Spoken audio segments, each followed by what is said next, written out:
Not only am I a non-theologian, I have no religious commitments whatsoever, except a commitment not to be religious.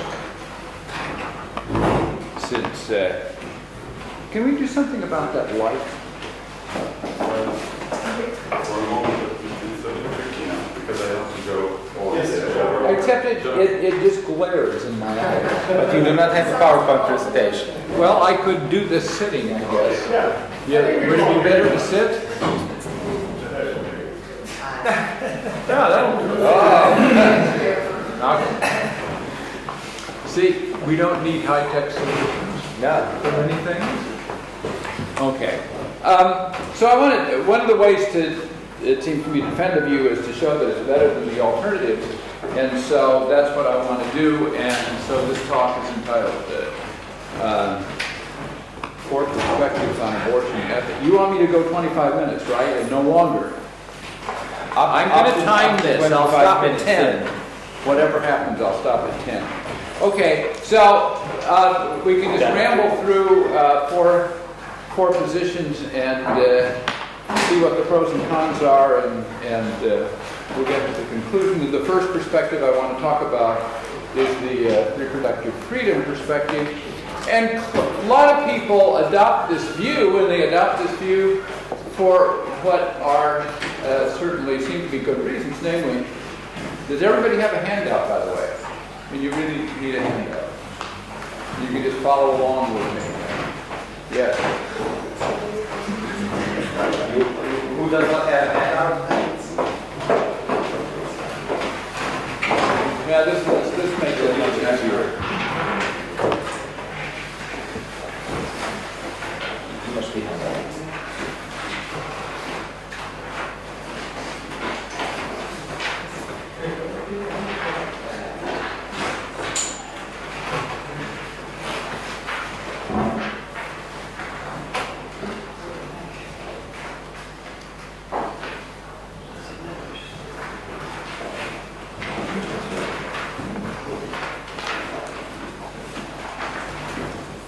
The first perspective I want to talk about is the reproductive freedom perspective.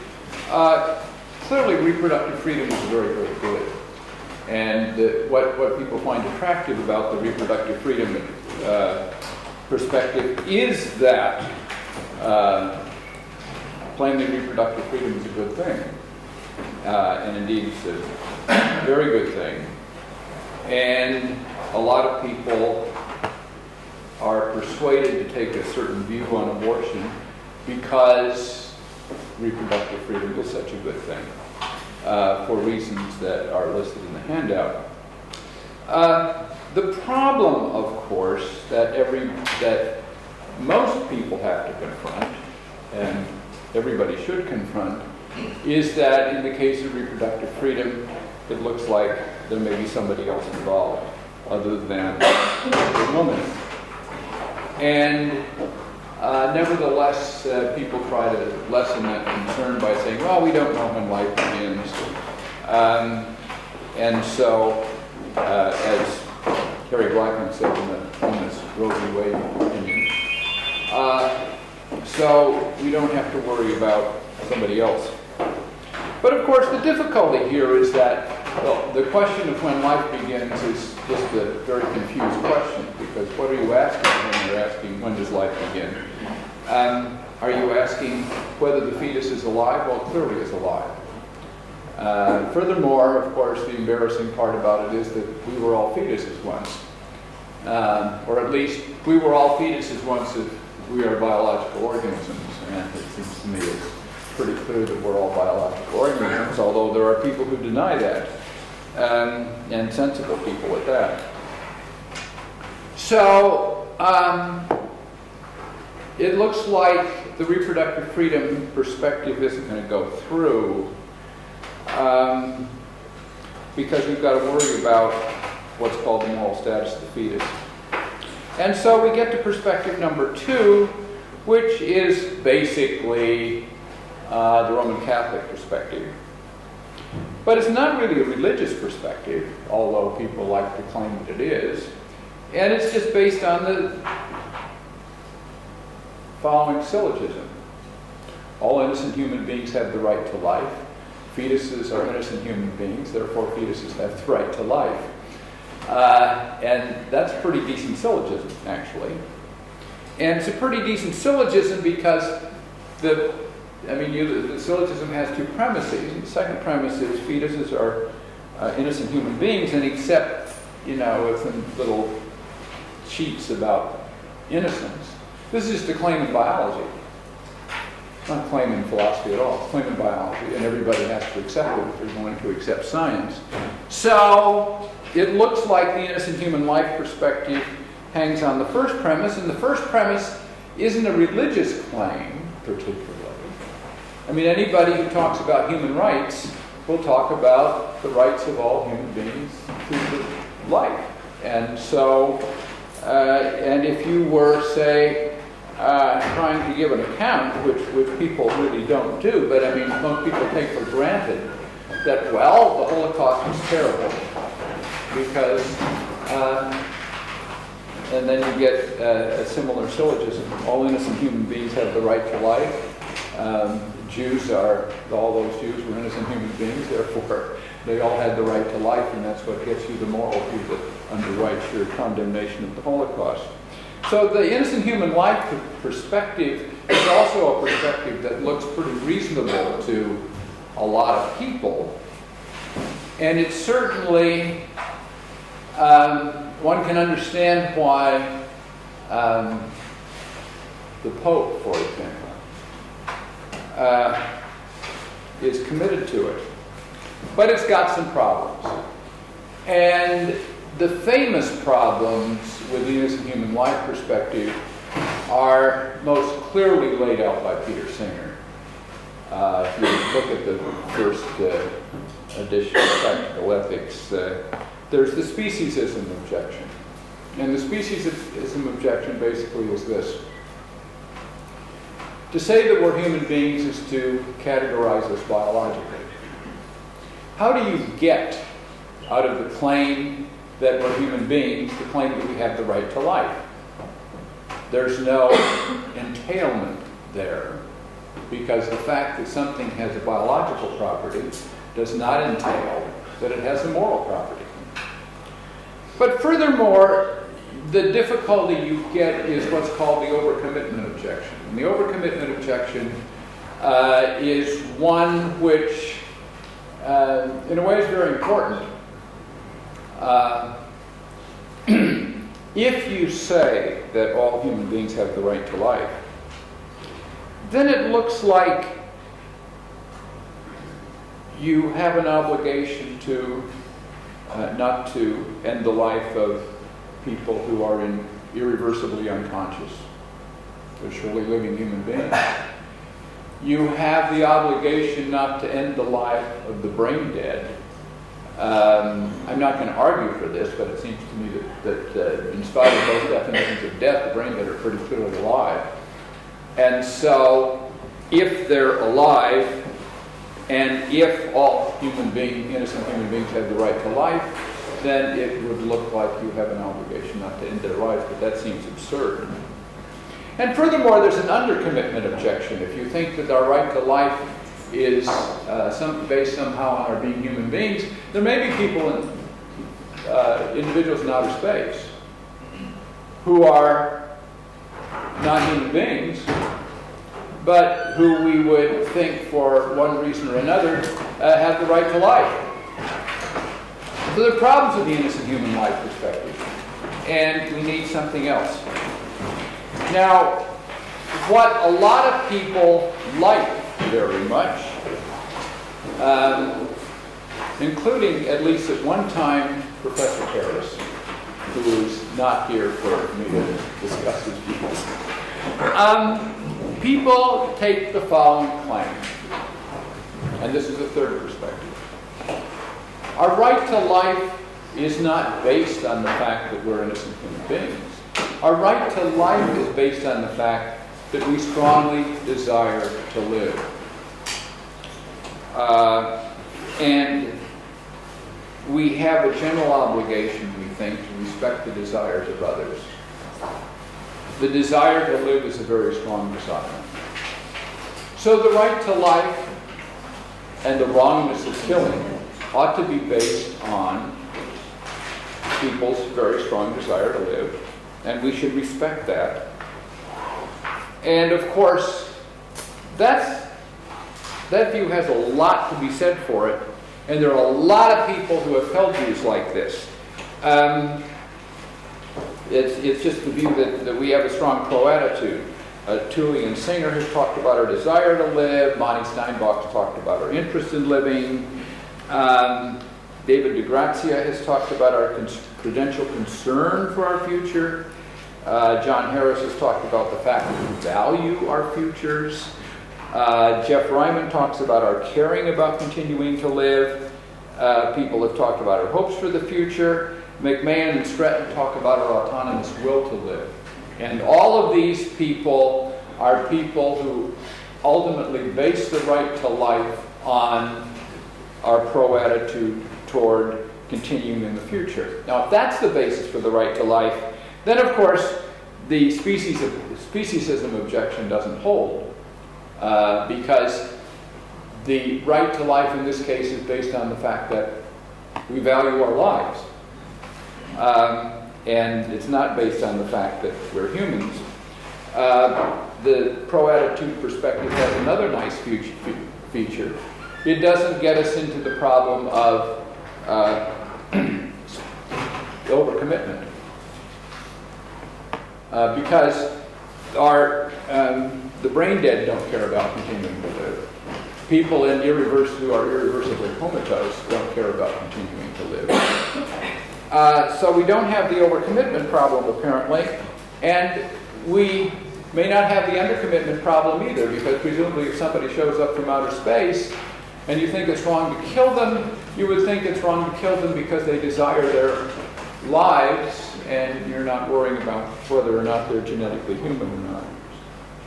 Now, as Michael Tooley famously said in his 1972 essay, a necessary condition of having a pro-attitude toward one's future life is that one has a concept of oneself as a continuing subject of experience. That is to say, one can understand oneself as continuing on through into the future, and presumably fetuses don't have that concept. And that seems reasonable. And indeed, as both Tooley and Singer famously held, infants don't have the concept either. So you have a theory here, a pro-attitude theory, which both justifies abortion and will justify infanticide, and that's not as awful as it sounds. Why not? Because if you're going to spend 9 months pregnant, folks, you're not going to want to kill your kid. I mean, you don't go through all that. So infants are valued by their parents, and you don't want to kill infants, not because the infant has a right to life, but because its parents value it. Except, of course, there might be grotesquely handicapped infants, okay, where their parents sort of think, maybe we should try again, okay? And in that case, it will be all right to euthanize defective newborns. So the Tooley-Singer view gets you not only the permissibility of abortion, but as Peter Singer, of course, famously argued, the permissibility of ending the lives of defective newborns with severe handicaps. Now, this looks like a great view. It's only one problem, and it's the huge problem. It doesn't account for the wrongness of killing people we clearly think it's wrong to kill, and the interesting lots of counterexamples. To take a real counterexample, the real counterexamples are concerned with people who have bipolar disorder, who have a psychosis, get depressed, don't want to live. And on this view, it's all right to kill them. That's surely wrong.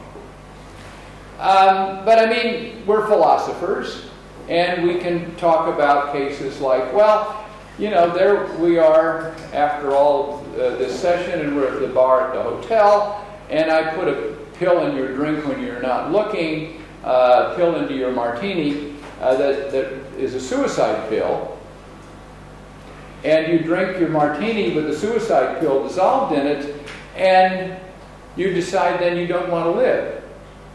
So then I guess on the pro-attitude account, it's all right to kill you. But of course, modus tollens is what we want to appeal to in this particular case. If the pro-attitude account is correct, it's okay to kill people who are suicidal because you put a suicide pill in their drink, but it's not okay to kill people, plainly, we all think, who would be suicidal because you put a suicide pill in their drink. Therefore, the pro-attitude view is false. So there's a better view, and that's my view, at least according to me. And that's the future of value perspective. And on this view, what makes it wrong to kill those of us who by consensus have the right to life is that killing us deprives us of our futures of value. And our futures of value are those experiential goods of life which we would have experienced had we not been killed, or will experience if we aren't killed. On this view, this is a view that coheres with a lot of other views that we hold. I mean, if you go to your doctor, you discover you have cancer and you only have 12 months to live, you think that you are going to suffer a terrible misfortune. And the reason you think you're going to suffer a terrible misfortune is because the cancer deprives you of the goods of life that you would have experienced had you not had the cancer. So the future of value view coheres with why we think killing in general is wrong. This is a harm theory. Killing you is wrong on the future of value view because to kill you is to make your life shorter. And a shorter life is worse than a longer life, on the assumption that your life contains experiential goods, whatever they may be. And so, killing you is a species of harm, and it's a harm to you. Unlike some versions of the pro-attitude view, killing you is not wrong because it fails to respect you in the sense of respect that you would get if you're thinking in Kantian terms. No. Killing you is wrong because it harms you, and we're looking at the consequences of killing you, which of course is something Kant didn't like to do. Does this view run into the speciesism problem? No. Because there may be people from outer space who have futures of value, and if they have futures of value on this view, they shouldn't be killed. Does it run into the overcommitment problem? No. The brain dead don't have futures of value because there are no experiential goods in their futures of which they would be deprived if we take their organs and give them to somebody who needs them. This view resolves the problems with persons in persistent vegetative state very nicely. Because the reason the problems of people in persistent vegetative state are difficult is because in orthodox bioethics, the reason you stop feeding people in persistent vegetative state is because you have some baloney theory about, well, they didn't really, not feeding them according to their desires, but of course, you don't really know what their desires are because they're unconscious and they can't express their desires. We don't worry about that on this one. The people in persistent vegetative state, if the persistent vegetative state is irreversible, and that caveat's important, but if it is irreversible, then of course they don't have futures of value, and therefore it just isn't wrong to kill them. And therefore we can talk in a way that orthodox bioethics doesn't want to talk about. Well, when in the case of Terry Schiavo, she was killed. Stopped feeding her, and no longer feeding her, killed her. But that was all right because you didn't have a future of value. And on this view, that's really very simple. So we don't have overcommitment problems on the future of value view, although there's a little problem we'll talk about if we have time. And we don't have undercommitment problems either, because the people we don't want to kill who are from outer space and who are not genetically human will have futures of value, presumably. This view is a potentiality view. That is to say, what makes it wrong to kill you is your potential to have valuable experiences tomorrow, the day after, and the day after. I used to say it's a pure potentiality view, just to irritate people who don't like potentiality views, but that's not quite right. And the reason it is not quite right is the following. Your potential to have a future of value is based on your actual physical condition now. That is to say, you are all biological organisms, such that you have a future, because biological organisms have natural lifespans. Now, your futures will be somewhat different depending upon your physical condition, and your futures will be somewhat different depending upon your age.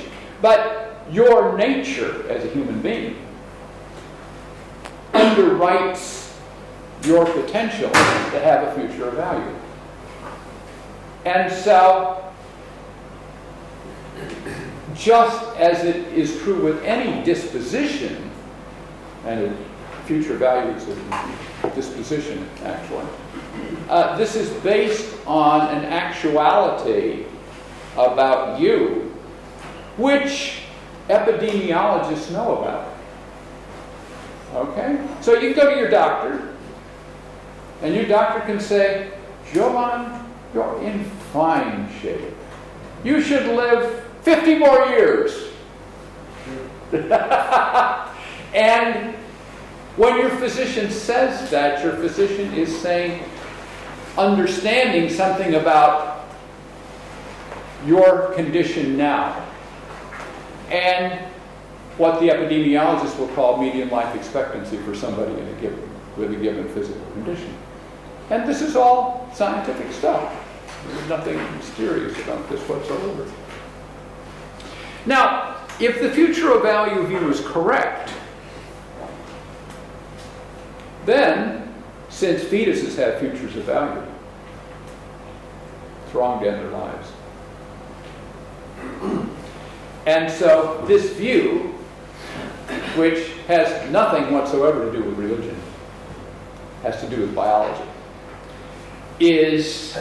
will give us the wrongness, generate for us the wrongness of abortion, and will give us a reasoned basis for the wrongness of abortion. Notice, it's not a sanctity of human life view. Because on this view, there are living human beings it's perfectly all right to kill. The brain dead. Terry Schiavo. Terry Schiavo was the famous case of the woman in Florida who was in presumably irreversibly unconscious. Now, There are a whole bunch of objections to this view, of course.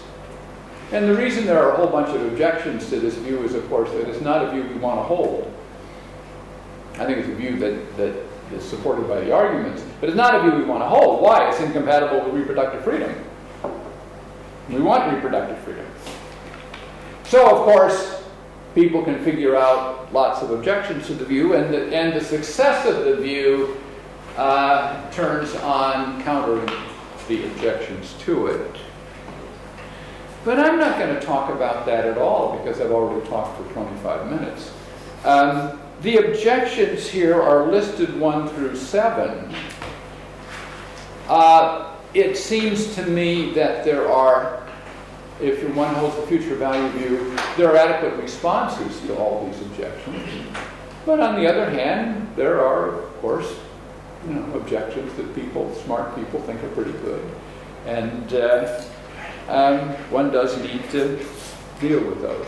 But I'm not going to do that now. You can find your objection and ask me, because my 25 minutes are up. So thank you very much.